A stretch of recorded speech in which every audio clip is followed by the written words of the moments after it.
بسم اللہ الرحمن الرحیم۔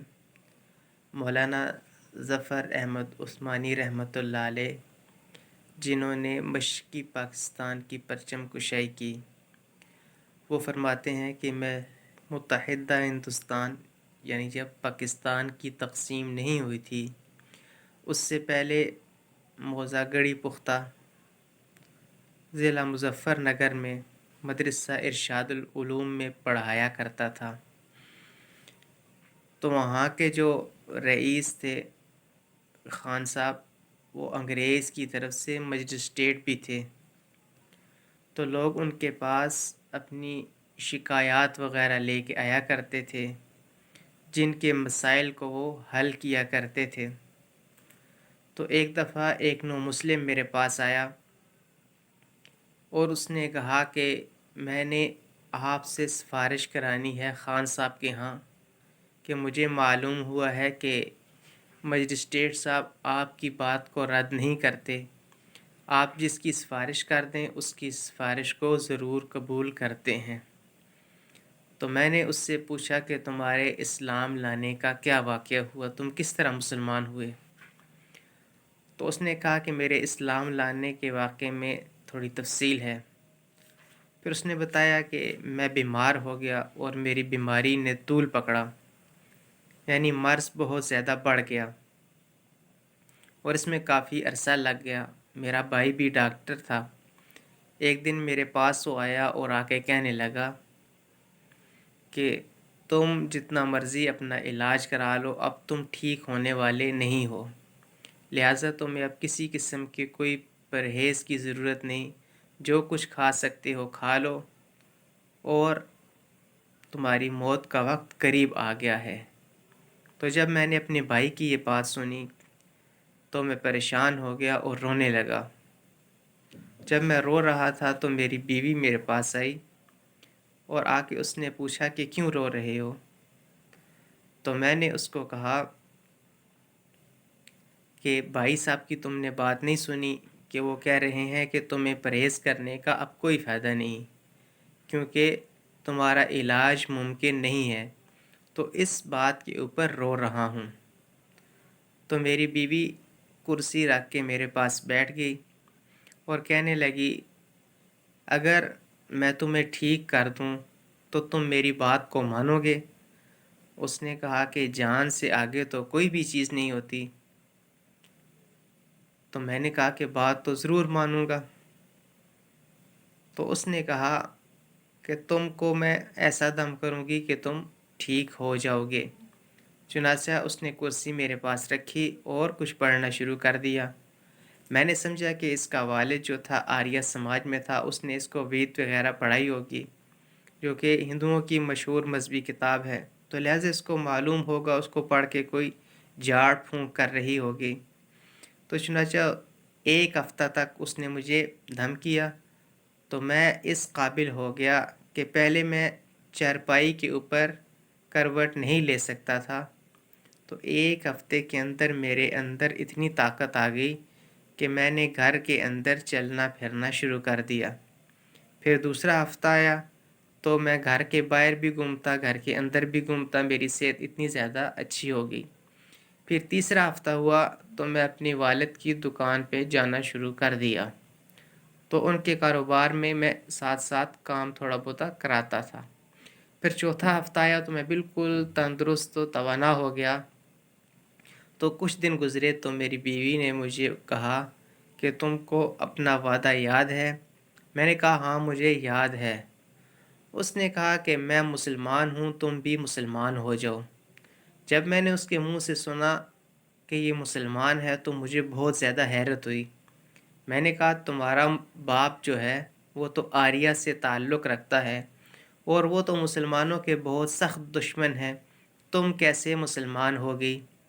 اس نے کہا کہ ہوا اس طرح کہ ہمارے پڑوس میں ایک عالم دین رہتے تھے جو لوگوں کے بچوں کو قرآن پڑھایا کرتے تھے اور مسجد میں نماز وغیرہ پڑھاتے تھے، اور ان کی جو اہلیہ تھی، ان کی بیوی، وہ لوگوں کے بچوں کو گھر میں قرآن پڑھاتی تھی۔ تو کیونکہ میرے پڑوس میں رہتے تھے، میں ہندیوں کی کتابیں وید اور مہابھارت میں نے پڑھی ہوئی تھیں، تو میں اکثر جا کے ان کے ساتھ مناظرہ وغیرہ کیا کرتی تھی، بات چیت ہوتی رہتی تھی۔ تو انہوں نے مجھے کہا کہ تم اس طرح کرو، میرے ساتھ بحث نہ کیا کرو، بلکہ تم پہلے ایک دفعہ قرآن پاک کا ترجمہ پڑھ لو، پھر اس کے بعد میرے ساتھ بحث کرنا۔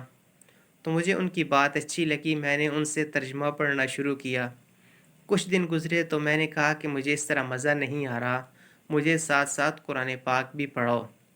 تو چنانچہ 1 سال کے اندر میں نے قرآن پاک اور اس کا ترجمہ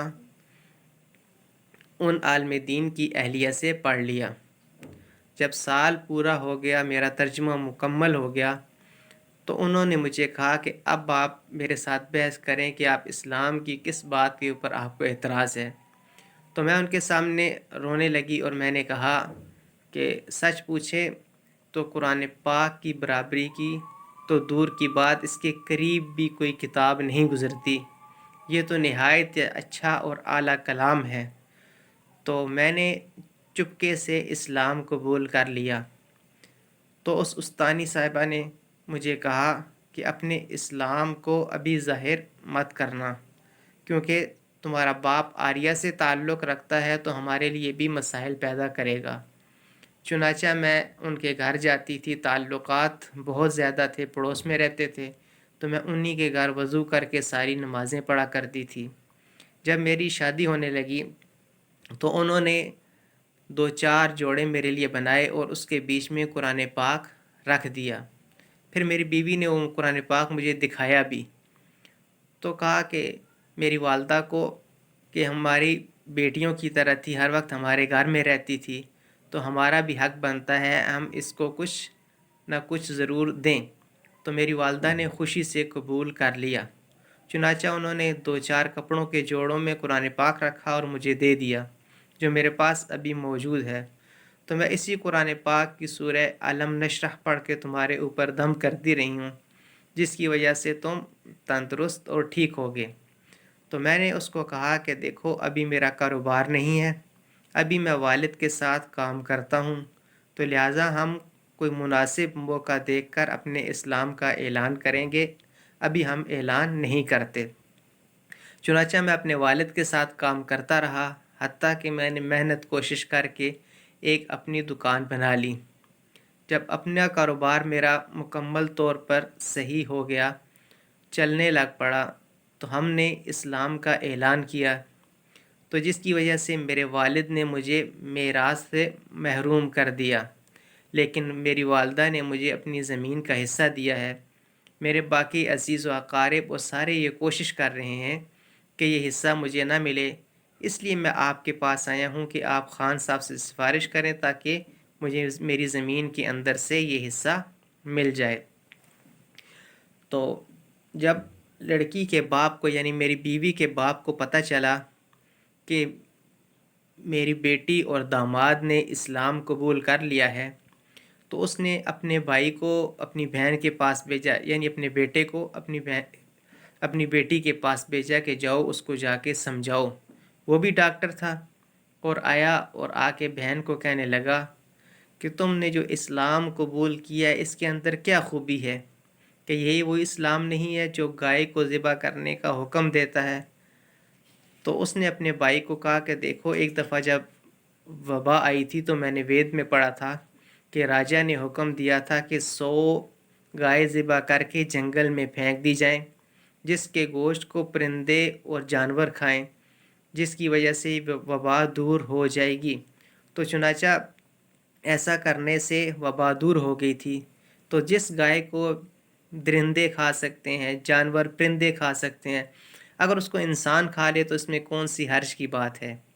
پھر اس نے کہا کہ دیکھو مسلمانوں کا یہ بھی تو عجیب سا مسئلہ ہے کہ کنویں کے اندر اگر چوہا گر جائے تو 20 ڈول نکالو، مرغی گر جائے تو 40 نکالو، اسی طرح انہوں نے بنائے، کسی کے 60 بنائے ہوئے ہیں، کسی کے 80 بنائے ہوئے ہیں، تو یہ مسلمانوں کا عجیب سا کام نہیں ہے۔ تو اس نے کہا کہ دیکھیں بھائی صاحب آپ خود ڈاکٹر ہیں، کہ آپ کو معلوم نہیں کہ جب کسی کا خون خراب ہو جائے تو اس کو فسد لگاتے ہیں، یعنی تھوڑا سا جسم سے خون نکالتے ہیں تو باقی سارا خون خود بخود صاف ہو جاتا ہے، اسی طرح تھوڑا سا پانی نکالنے سے سارا کنواں صاف ہو جاتا ہے۔ پھر اس نے اپنے بھائی سے کہا اچھا مجھے یہ بتاؤ کہ بیکھٹ یعنی جنت کے دروازے کے اوپر جو کلمہ لکھا ہوا ہے وہ کلمہ کیا ہے، جس کو ہم انکہنی کہتے ہیں، کہ جس مردے کی جان نہ نکل رہی ہو ہم اس کو کہتے ہیں کہ تو انکہنی کہہ دے، جس کی وجہ سے اس کی جان آسانی سے نکل جاتی ہے۔ تو اس نے کہا کہ مجھے تو معلوم نہیں کہ وہ کیا کلمہ ہے۔ اس نے جواب میں کہا کہ مجھے معلوم ہے کیونکہ میرے استاد نے مجھے وہ کلمہ بتایا تھا۔ وہ کلمہ ہے لا الہ الا اللہ محمد الرسول اللہ، کہ یعنی جس وقت کسی کی جان نہیں نکل رہی ہوتی تو وہ یہ کلمہ پڑھتا ہے تو اس کی جان آسانی کے ساتھ نکل جاتی ہے۔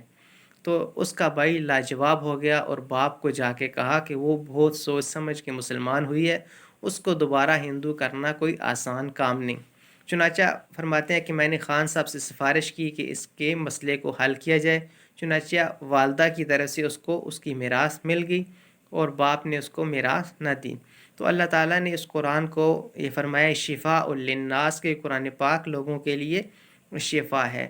تو اس کا صرف اس حد تک محدود نہ رکھیں کہ صرف دم کرنے کے لیے یا برکت کے لیے پڑھنے کے لیے، بلکہ اللہ تعالیٰ اس قرآن پاک کی وجہ سے، جس طرح کی حدیث میں بھی آتا ہے ان اللہ یرفع بہذا الکتاب اقواما ویضع بآخرین، کہ اللہ تعالیٰ اس قرآن کی برکت سے بہت سے لوگوں کو بلند مرتبہ کرتا ہے۔ یعنی جو مسلمان قرآن پاک کے اوپر عمل کرتے ہیں، اس کو پڑھتے ہیں، اللہ تعالیٰ ان کو دنیا میں عزتیں عطا کرتا ہے، کامیاب کرتا ہے، جس طرح کہ صحابہ کرام کو عطا کیا کہ وہ قرآن کے مطابق زندگی گزارنے والے تھے۔ اور جو لوگ قرآن سے دور ہوتے ہیں، اس کی آیات کے اوپر عمل نہیں کرتے، اس کے حلال کو حلال نہیں جانتے، حرام کو حرام نہیں جانتے، تو اللہ تعالیٰ ان لوگوں کو ذلیل و رسوا کرتا ہے۔ تو اسی لیے فرمایا کہ جو مسلمان دین کے اوپر چلے، قرآن کے مطابق زندگی گزارے، آپ صلی اللہ علیہ وآلہ وسلم نے فرمایا تمہارے اندر دو چیزیں چھوڑ کے جا رہا ہوں، ایک اللہ تعالیٰ کی کتاب اور دوسری اپنی سنت، ان دونوں کو پکڑو گے تو کبھی بھی گمراہ نہیں ہوگے۔ تو ایک روایت میں اس طرح بھی آتا ہے کہ اپنے اہل بیت، یعنی انہوں نے جو آپ صلی اللہ علیہ وسلم سے دین سیکھا، وہ کیا ہوگا، وہی انہوں نے لوگوں تک پہنچایا۔ تو اللہ تعالیٰ نے اس قرآن پاک کو شفا بنایا ہے۔ تو قرآن پاک کا کوئی بھی اس طرح کے سورہ فاتحہ کے بارے میں بھی آتا ہے کہ پڑھ کر دم کیا جائے تو اللہ تعالیٰ شفا دیتے ہیں۔